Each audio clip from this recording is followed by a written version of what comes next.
that in there. Do it. One more time, man. We just need you to perform one more time.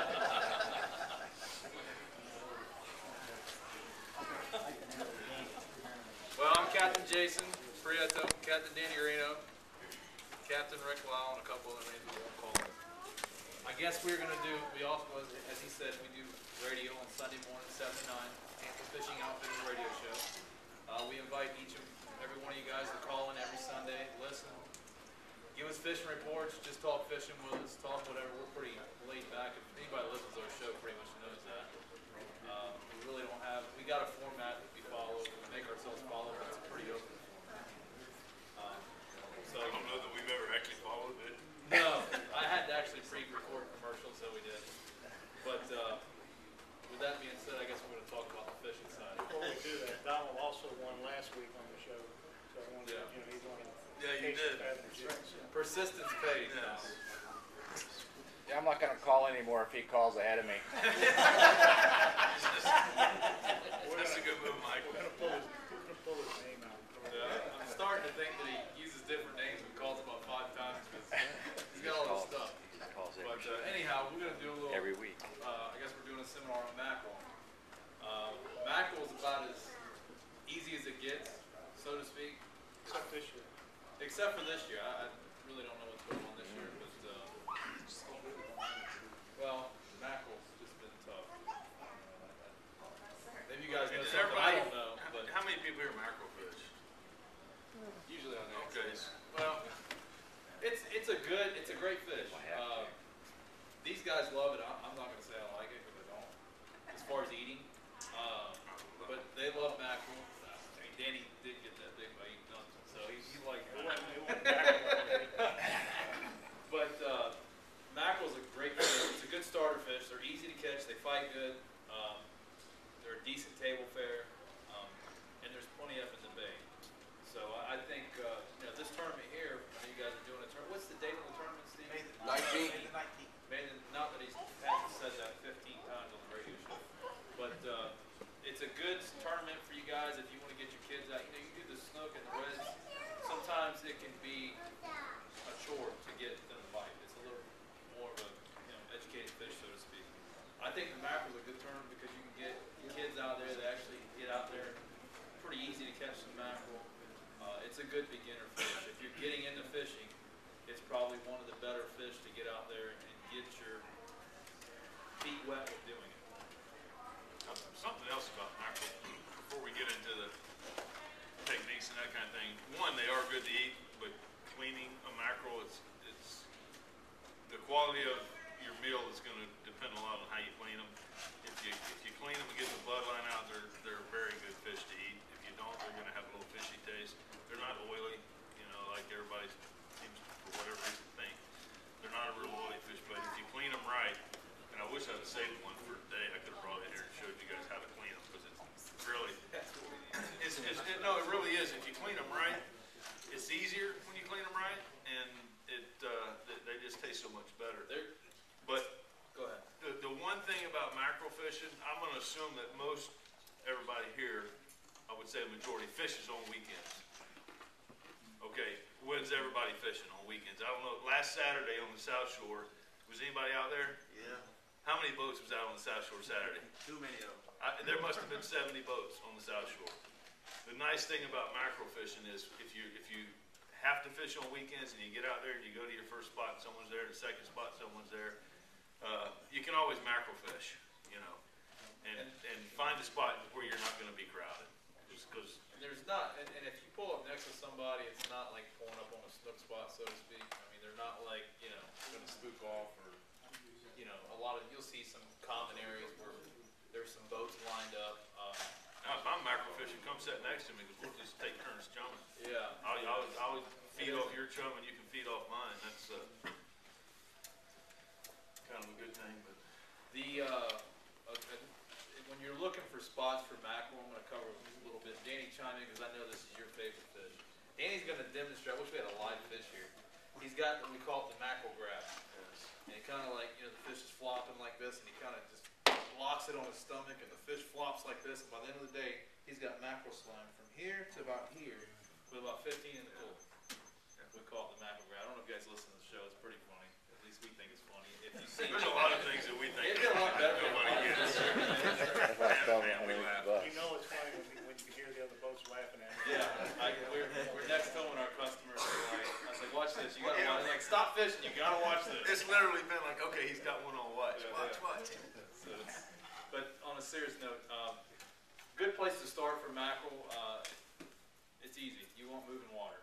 Income and outgoing really don't matter. Moving water. Hard bottom. You find some hard bottom. You don't have to have big rocks. A lot of your artificial reefs out here hold fish. I typically like to stay away from the artificial reefs because there's 100 boats out there. A lot of the outer flats, 4 to 10 foot, all the way down the South Shore. There's a lot of hard bottom out there. On the outer flats, on the hard bottom, structure, any kind of structure, on the edges of the ship channel, around a lot of the towers, around Port Manatee's, them towers out there got some good mackerel on them. I mean, that's just, and you just want moving water. It really doesn't matter. You know, a good time to fish mackerel, you got quarter moon, you guys understand the tides, quarter moons are slower tides. If you got a quarter moon day and you're gonna go fishing, probably typically is not gonna be the best time to go snook fishing. You know, quarter moon, you got just a slow tide. At times it might be barely moving. A lot of times on the flats, like last week we had a quarter moon. Tide sucked, it's horrible. And if you went in the flats, the water was almost non-existent moving. But if you get out in the middle of the bay, you have a little bit of movement, and usually will spark a mackerel bite. So it's you know, if you want to go mackerel fishing, I'd save the snook days for the better tides. So your quarter moons are pretty good. As far as rigging, same rod I use for snook and reds. I use a smaller reel. Danny, I think, used a little bigger. Actually, I think that Conjin using these smaller ones now. I use the bigger ones for mackerel, a little bit bigger. I typically use the same rod. This is 2500 diameter reel. It's pretty small. 10-pound braid. Just an 8-foot. Exact same thing. The only thing that difference I'll do, and it's a little trick I just learned from trial and error over the years. This is 25-pound leader, and I didn't tie it on this one because I was lazy. And please don't come look at this knot because I was trying to figure out what I did over there. It's not breaking, but it's not a good knot, I can tell you that. Just tie a simple double uni knot, which is not a good example again. This is 25-pound leader. The trick with mackerel is they got teeth, so that's a XXX Eagle Claw long shank hook. You can buy these by the 100. Danny, how much are they? $12 or something like that.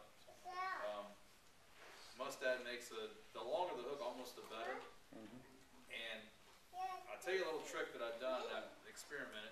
What'll happen when you get on a real good mackerel bite is you'll get a fish that hits this. Well, mackerel run in schools by the hundreds typically. You'll have another one while he's shaking this makes a little air bubble in the water, and a lot of times they'll hit it up here and they'll take the whole hook. What I have done, and it's made a big difference, I didn't do it here because we haven't been catching a whole lot of mackerel, I haven't done a lot of mackerel fishing, is I'll take a piece of 50 or 60 fluorocarbon, short piece, and just section it in. So now what happens is this 25, they can just bump it and it'll break.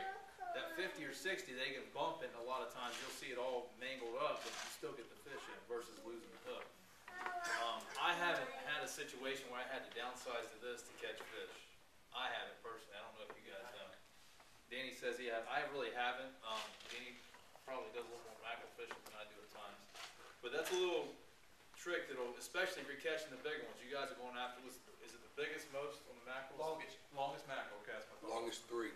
On your bigger mackerel, obviously they have a bigger mouth. They're going to hit that bait, and they're going to try to get the bait hole. Where smaller mackerel's going to grab it here. I don't use steel leader for mackerel. The only time I use steel leader for mackerel is if I'm offshore kingfishing, and sometimes you'll get them out there if you're kingfishing.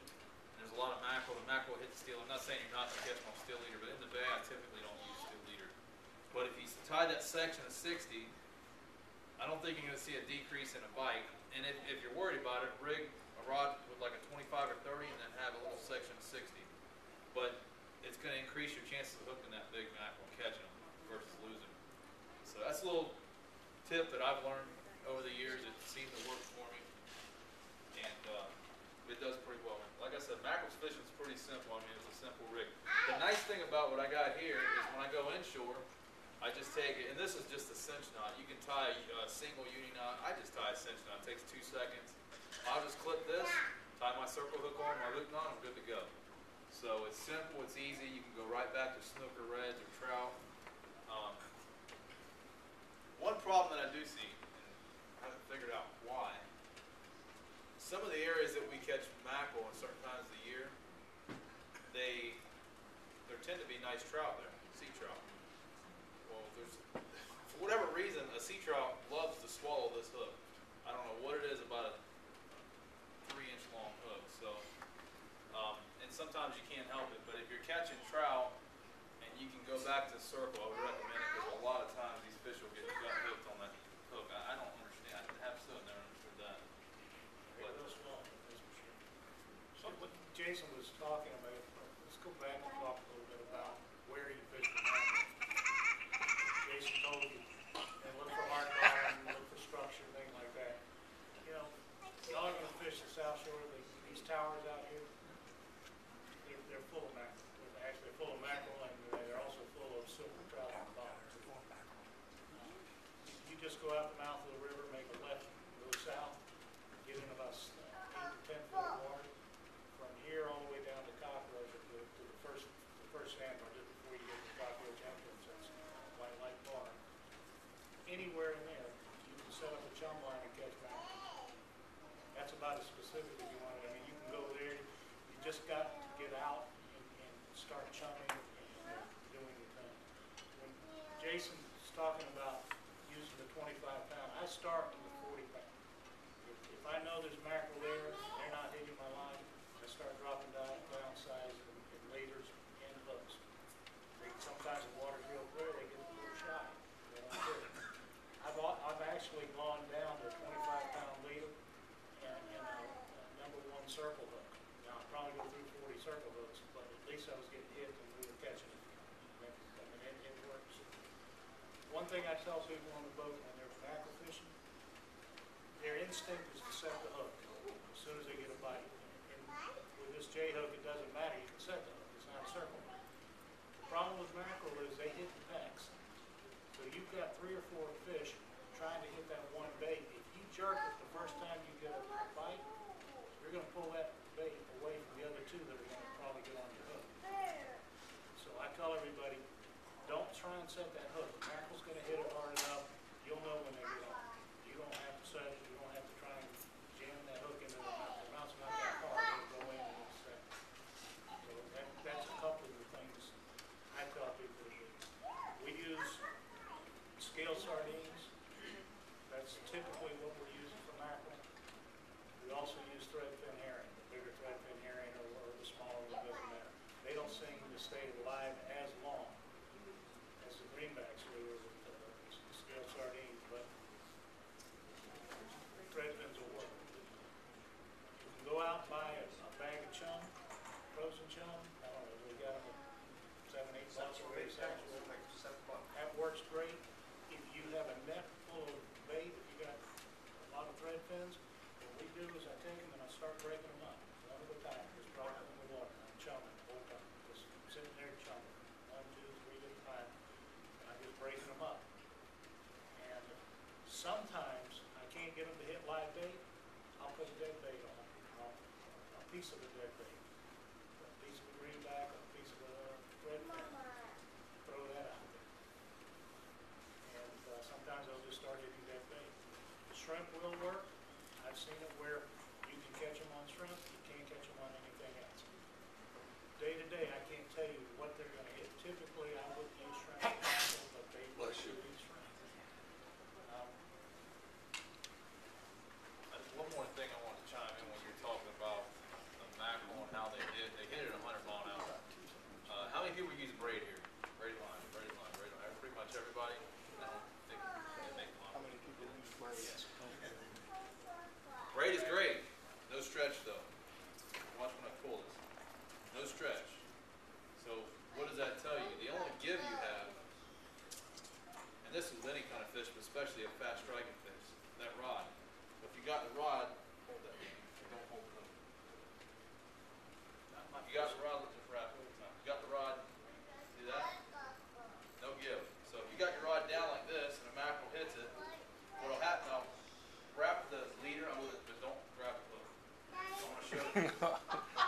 Disaster written all over it. We do have this filming, so let's do this right. Yeah. There you go. Here, I'll show you. The leader material stretches. So what actually happens, I don't want to hook these are short. What actually happens is you have no give, and if you don't use the give of the rod, and that fish hits at 100-mile-an-hour, this is tarpon, this is mackerel, anything that's a fast-hitting fish, a big snook. What happens is, even though that leader's 25 and this is 10, you will actually shock that leader. If you ever, I tell you how I get a hook out of you ever gut hook a redfish and you want to just pop the line? Even if it's 25-pound leader, take it, wrap it, and just snatch it real hard. It actually shocks that leader and it'll break it right at the hook versus having the line hang on its mouth. But that leader gives, so you actually shock the line. And so what you want to do, hold it tight again, not by the hook. When that fish hits, you want to have your rod tip. You got that bait flipping around? I can't even do it here. You want to have it up, so pull it down. See the give? This is your leverage. I had a 7-year-old kid on the boat today, and I taught him how to fight a fish. And everybody just wants to, hold that again. He's gonna hook. Oh, yeah. Just don't do anything with hanging the line up. This gives you power, and that's with any fish. I see people fight fish every day, and they think the faster they reel this, they're doing something. And I'll say, after I get the fish, Rick, what are you doing? It just bothers me when you do that. You have nightmares, huh? It's twisting that line. After they lose the fish, I said, let me show you something. They're all excited, they're reeling and cranking. I'll grab the line and say, here, reel that as fast as you can. They go like this, and I say, you're not doing anything but wasting energy. Good, I mean, it's good for exercise, right? But you're not doing anything productive. Twisting the line. It's kind of like running on the treadmill. Besides burning sweat, you're not going anywhere. So, learn how to fight these fish. Mackerel, although they're pretty dumb, especially with them teeth, if you got that rod like this, and they come through and they'll hit it so hard. Even though this isn't a circle hook, there's no need to set the hook. Just keep that rod tip up. The bait's gonna dance, wham, they're gonna hit it, and they're gonna hit 100-mile-an-hour. Rod bends, that's it. You don't need a big hook set. So, If you keep it tight, keep the line tight, you're less likely to break off. Now, other things that mackerel do is, especially with this knot, this crazy knot. Well, this crazy knot that Jason has. keep breaking. But think about what we said, when that mackerel hits, pulls the line tight. This knot will create a bubble. The other fish in the water will actually hit the knot. Right through your line. Have you ever pulled up mackerel fish and they broke the whole leader? Yeah. That's what happens. That creates like a little air bubble, and they're stupid fish. So They don't get frustrated. Don't go mackerel fishing with one hook. No, buy the 100-pack. Trust me. What happens more than that, most of your bites, when you get cut off in mackerel fishing, that does happen, but that ain't what's most of the time that happens. Most of the time what happens is your bait runs up your line. You got a fish hooked up, and I know if y'all mackerel fish, it happened to me probably 6 times today. Yeah. We brought a mackerel in, and the bait was up the line. Yeah. The fish hit that bait, then you're broke. Nothing you can do about it. What you can do about keeping the bait, or trying to keep the bait down closer to the fish, is try to make sure you keep your rod tip up. If you're fighting the fish with it down like that, that bait can run up the line as that fish is moving along. If your rod tip's up, it's just, physics is not coming up. That bait will not come up the line as readily as if you got your rod tip down. Yes, the knot does create, I've seen that. Sometimes you can see the knot going through the water, and they will hit that, but they would definitely hit that line. Most of your break-offs come from the fish hitting the bait that's ran up your line. And the bait don't run up the line, it just gets pulled up the line if you got a nose hook when it happens. And just some statistics, that leader line's got 23% stretch versus 1.5 to 2% on the braid. Wow. That was impressive. I just say it stretches. He's going to pull out the percentage on it. Well, and the reason I know that is because when I do like a snook seminar or something like that, and you start comparing lines, if you're going to be dock fishing for snook, and you want to compare braid versus monofilament, let's say I make a 40-foot cast, and my line's got 23% stretch on it. Well, now I'm fixing to give up almost 10 foot to that fish. If it's a big fish, and he, you know, I got potentially that much stretch in the line. And when you're around structured docks and whatever, that's, you know, you're automatically not in charge no more. If you got ray line on, you got, you know, 1.5 to 2% stretch on a 40-foot cast. What's that? 2 foot, 3 foot? You don't, he don't get the upper hand when he's quick.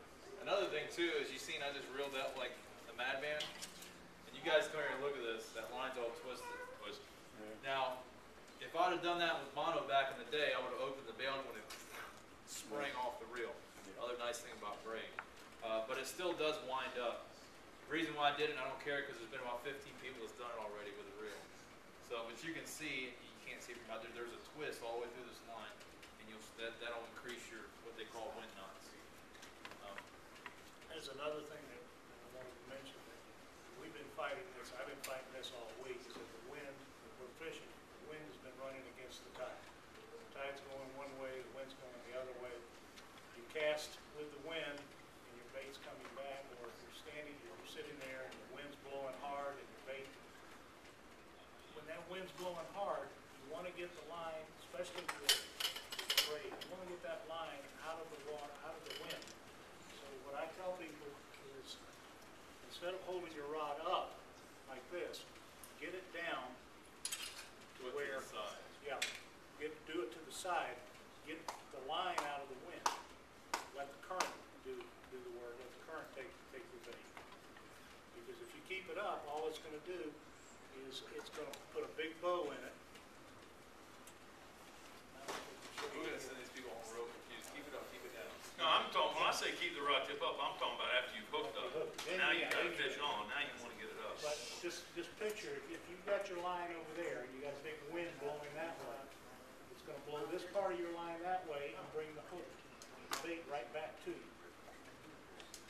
So if you keep your line down in the current, you can almost put your rod tip into the water.